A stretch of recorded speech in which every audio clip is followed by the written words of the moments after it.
Tinubu can stop Tinubu from being president. These are interesting times. The economic indices are not favorable to many citizens. The social atmosphere has been restricted in some cities and towns due to the fear of bandits, terrorists, and unknown gunmen. But trust Nigerians, they are not being deterred. They are keeping hope alive and dreaming of a better tomorrow. Now, in the meantime, political campaigns and other such high-wire shenanigans are in high gear. Of course, we have not seen anything yet, as the hired foreign campaign advisors are yet to fully deploy their tailor-made strategies. Importantly, two issues came up while writing this. First is the original title, "Only God Can Stop Tinubu's Presidency," which is indicative of Tinubu's triumph in the 2023 presidential election, if God wills it. Now, however, a visiting millennial or Gen Z, whatsoever they call that generation, had advised that the issue of religion or God should be removed from any form of political discourse, emphasizing that heaven helps only those who help themselves. As far as she is concerned, Nigerians must live with the consequences of their choices in 2023. Hello everyone, thank you for joining us once again on the channel. Now we'd like to say a very big welcome to you. Please do well to like, share and subscribe to our channel if you're joining us for the very first time. And to all of our existing subscribers, please don't forget to give us a thumbs up on our post. Thank you and God bless you. Now into the details of today's report. It is understandable if this sounds profane, but she is right, as religion does not bake cakes, only human efforts and His grace. The US and Haiti are in the same geographical zones with different religious tendencies. One believes in God, works very hard and prospers. In fact, the motto on the currency is "In God We Trust." The other is also religious, practices voodoo and not too inspiring work ethics. The situation there is not so pleasant. Whereas in another geographical zone, Japan and China have citizens that are hardworking.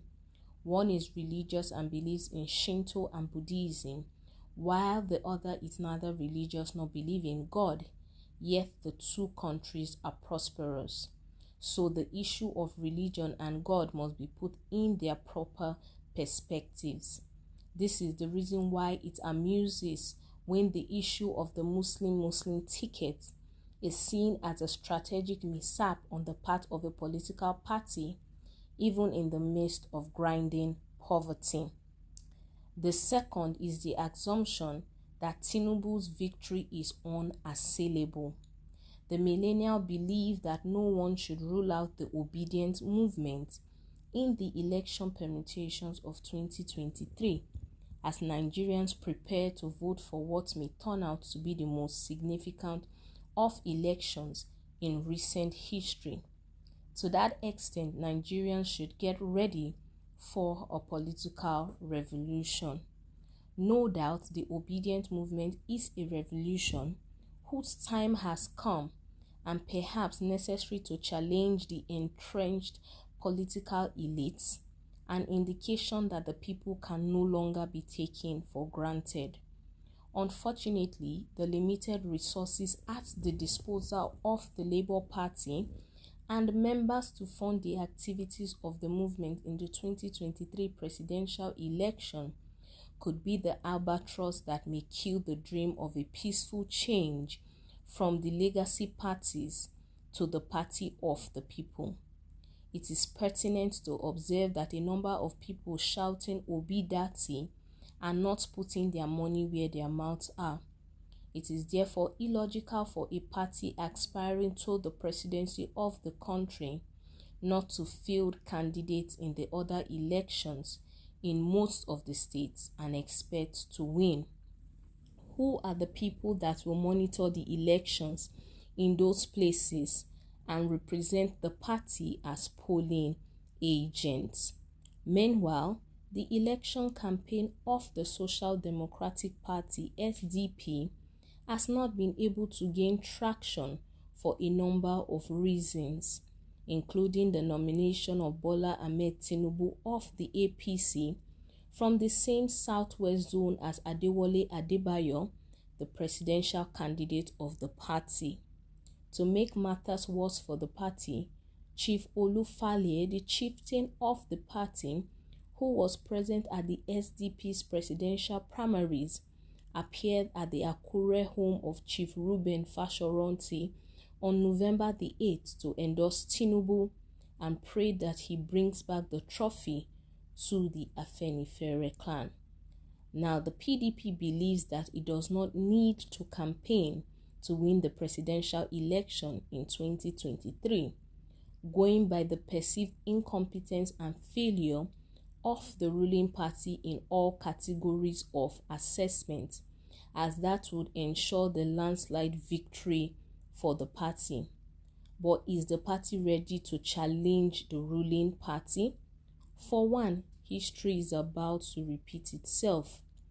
Prior to the general elections of 2015, 7 governors of the then ruling party crossed over to the opposition APC. That was the weapon of mass destruction needed for the party to lose the presidential elections. Although the G5 PDP governors, led by the pillar of the party since the 2015 elections, have not decamped to the ruling party, it is gradually becoming obvious that the governors will not support their presidential candidates.